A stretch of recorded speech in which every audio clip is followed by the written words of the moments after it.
એ વાત સાચી છે કે ગુજરાતમાં ભૂતકાળમાં બધા મુખ્યમંત્રીઓ ડાંગ જેટલી વખત ગયા હશે એના કરતા વધારે વખત હું ગયો છું. કોઈને પ્રશ્ન પૂછે સ્વાભાવિક છે, જે કામ કરે ને એને સમયનો પ્રશ્ન જ નથી હોતો, જે ન કરે ને એને સમયના પ્રોબ્લેમ હોય છે. તમે જોજો, આ દુનિયાનો નિયમ છે. જે નવરો હોય ને એને તમે કહો કે અત્યારે મારે મળવું છે, આવું તો કે ના હમણાં નહીં, હું જરા પછી વાત કરીએ આપણે. નવરો જ હોય સાહેબ. અને જે કામ કરવું હોય કે એમ કરો ને ભાઈ, તમે જો 9 વાગે આવી જાઓ તો 9 ને 9 ની 5 ની વચ્ચે આપણે એડજસ્ટ કરી લઈશું, બેસી લઈશું, તમે આવી જજો ને. ખરેખર જે કામ કરનારો માણસ હોય છે એને સમયની ક્યારેય ખોટ પડતી નથી. ભરપૂર સમય છે આપણી પાસે. આપણને સમયનો ઉપયોગ આવડતો નથી. વિદ્યાર્થી મિત્રોને મારી વિનંતી છે કે જો તમને શક્ય હોય તો બેન્જામિન ફ્રેન્કલિનનું જીવન વાંચજો. એ અમેરિકાના રાષ્ટ્રપતિ હતા. આમ તો જીવન ચરિત્રો વાંચવા જોઈએ, પણ એમના જીવન ચરિત્રના અંદર વિશેષતા છે. એમને પોતાને શું થતું, કામ બહુ કરે પણ લોકો ફરિયાદ કરે કે તમે આ નથી કરતા, તમે મળતા નથી, તમે એટલે પછી એમને થયું કે હારું આ આટલું બધી મહેનત કરું તો એમ મને તો ફરિયાદો જ આવ્યા કરે છે. એટલે એમણે અભ્યાસ ચાલુ કર્યો પોતાનો અને એક ડાયરી બનાવી અને એમાં એમણે લખ્યું, ભાઈ કરવા જેવા કામો કેટલા કર્યા, ન કરવા જેવા કામો કેટલા કર્યા, ન કરું તો ચાલે એવા કામ કેટલા કર્યા, કરીએ તો એ ઠીક ને ના કરીએ તો ઠીક એવા કામ કેટલા કર્યા. અને પછી ટીકમાર્ક કરવા માંડ્યા. સોમવારે જેટલા કામ કર્યા બધું ટીકમાર્ક કરે. મંગળ અઠવાડિયા પછી એમણે જોયું કે કરવા જેવા કામ ઓછામાં ઓછા કર્યા હતા અને ન કરું તો ચાલે એવા બધા જ કર્યા હતા. કારણ આપણને જ ખબર નથી હોતી કે હું આ ન કરું તો ચાલે ભાઈ પછી કરી જવાય તો ને, પણ આપણે નક્કી નથી કરતા, પ્રાયોરિટી નક્કી નથી કરતા. અને આ જો સહેજ આપણે ટેવ પાડી દઈએ કે કરવા જેવા કામોમાં કોઈ કોમ્પ્રોમાઇઝ નહીં, તો તમે જોજો તમારા બધો સમય ઉપજાઉ થઈ જશે, એમાંથી કંઈ ને કંઈ આઉટપુટ મળ્યા કરશે. બીજું, કેટલાક લોકો એમ કહે છે ખૂબ કામ કર્યું એટલે થાક લાગ્યો. આ ખોટી વાત છે. ખૂબ કામ કરો એટલે થાક જ ના લાગે. ખૂબ કામ કરો એટલે સંતોષ થાય. તમને સાહેબે હોમવર્ક આપ્યું હોય, વધારે આપ્યું હોય, પણ જો પૂરું કરો એટલે કેવું હાશ એવું થાય છે કે નહીં? આ સત્ય છે.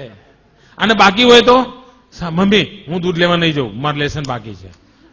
મમ્મી હું નાના બહેન નહીં રમાડું, મારું દૂધ બાકી છે. અરે મમ્મી તું રેડિયો બંધ કરને, મારું લેસન બાકી. એવું ચાલે ને ઘરમાં, કારણ કામ બાકી છે.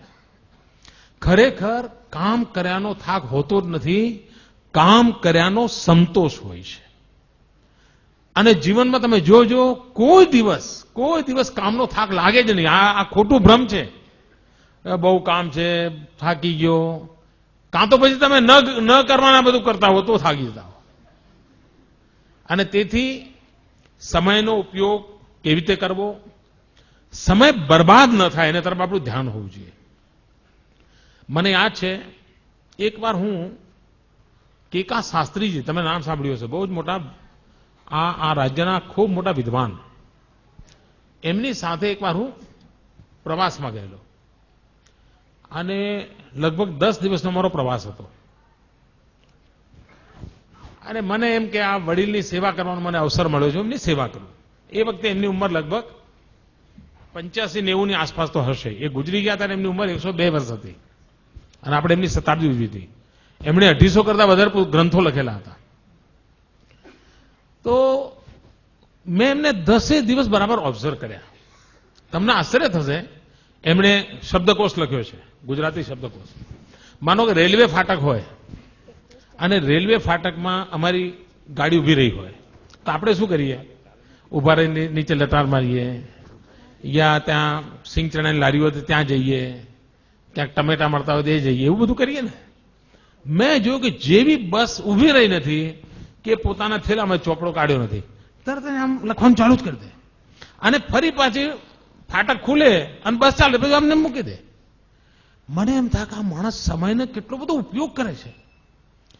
રાત્રે ક્યાંય પહોંચવાનું હોય, ધર્મશાળામાં ઉતરતા, તો હું એમના માટે કે પથારી લેવા જઉં, એ પહેલા તો એ પોતાનું જે થેલો હતો એનું ઓછું કરીને સુઈ ગયા હોય. મારે એમને રાત્રે ઉઠાડવા પડે, કશું નહીં, કોઈ અપેક્ષા જ નહીં. ત્યારે હું જોતો હતો કે આ વ્યક્તિ આટલું બધું કામ કેવી રીતે કરી શક્યા હશે. સમયનો એટલો અદભુત ઉપયોગ કરતા હતા એ. મેં એટલા આમ અને બારીકાઈથી મેં જોયું છે એને. અને મને તાજ્જુબ હતું. અને એમના જીવનક્રમની અંદર પૂજા પાઠ, લેખન, વાંચન, આ ચીજમાં કોઈ 1 મિનિટનો ફરક નહોતો પડતો. અને 10 દિવસનું એટલું હેક્ટિક શેડ્યુલ હતું. એ ઘરે રહીને જેટલા કામ પૂરા કરતા હતા એટલા જ કામ એમણે પ્રવાસમાં પણ પૂરા કર્યા. એટલે મારા મન પર એની અસર હતી. અને 85-90 વર્ષની ઉંમર. આપણા ઘરમાં આપણા દાદાજી 85-90 વર્ષના હોય તો શું કરતા હોય તમને ખબર છે ને?